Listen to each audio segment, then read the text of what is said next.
শুভ সন্ধ্যা বন্ধুরা। তো প্রথমেই জানাচ্ছি বিশ্বকর্মা পুজোর অনেক অনেক শুভেচ্ছা। তো আজকে সারাদিন মনটা একদমই ভালো ছিল না, খুবই খারাপ ছিল। তো সারাটা দিন ঘর থেকে একদমই বেরোয়নি। তোমরা তো সকলেই জানো আমাদের একটা সাফারি আছে আর স্কুটি। তো বাড়িতে প্রত্যেক বছর বিশ্বকর্মা পুজো, মা মনসা পুজো আমরা দুটোই একসঙ্গে করি। এবছর করা হয়নি কিছু প্রবলেমের কারণে, তার জন্য সারাটা দিন মন খারাপ। আজকে ভেবেছিলাম যে বাইরে ঘুরতেই বেরোবো না, যেহেতু বাড়িতে পুজো করিনি। মনটা সারাদিন আধমরা হয়েছিল, একদমই ভালো লাগছিল না। তো গাড়ি পুজো তো ড্রাইভার বাড়িতেই করিয়েছে, আর স্কুটিটা পাশের বাড়ি একজন দাদার বাড়িতে পুজো হচ্ছিল, তো তার বাড়িতেই করিয়ে আনা হলো। যেহেতু গাড়ি আছে পুজো তো করাতেই হবে, তাই না? তো সেসব কমপ্লিট করে সারাটা দিন ঘরেই বসেছিলাম। তো বিকেলবেলা মামি বাবা বলছে মন খারাপ করে কোনো লাভ নেই, তো প্রত্যেক বছর তো করা হয়, এবছর ঠাকুর চায়নি তাই আমরা করতে পারিনি।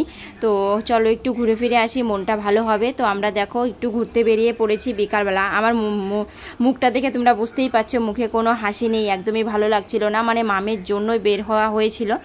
তো প্রথমে দেখো আমরা জংশনে গেছিলাম, তো না নিউ আলিপুরে গেছিলাম, সরি, নিউ আলিপুরে মন্দির ঠাকুর দর্শন করার পর তারপরে চলে এসেছিলাম আমরা পৌরসভাতে। পৌরসভায় খুব ভালো পুজো হয়, তো পৌরসভার পুজো দেখে এখন আমরা চলে এসেছি এখন জংশনে কিন্তু দারুণ করে পুজো হয়, অনেক বড় করে। তো যাবার পথে মাম দেখেছে খেলনা দেখেই মামের কান্নাকাটি শুরু। মানে বাচ্চা থাকলে যা হয়, মামকে এত বুঝিয়ে আনার পরেও মাম এত বায়না করছে। তারপরে দেখো একটা চশমা কিনছিলাম হোয়াইট কালারের, তো দেখে খুব ভাল লাগছিল। তো মামকে পরিয়েও দেখাচ্ছিলাম যে কেমন লাগে। তো মাম বলছে এটা নেবে না, খেলনা নেবে।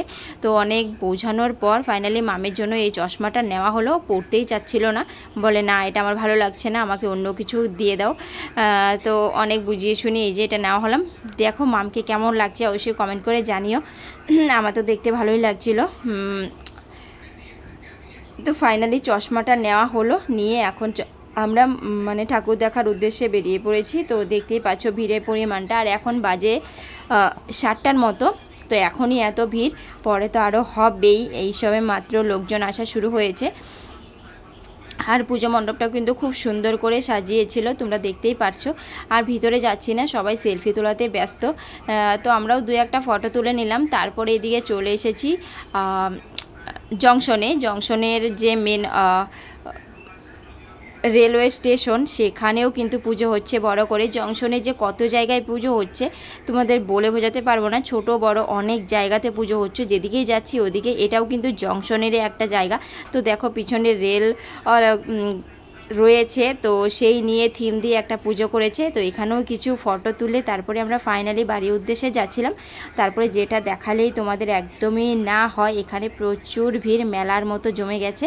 এটা হলো ফায়ার ব্রিগেড, এখানে প্রচুর পরিমাণে ভিড় হয় প্রত্যেক বছর, এখানে ঠাকুর দেখার জন্যই আসি বিশেষ করে।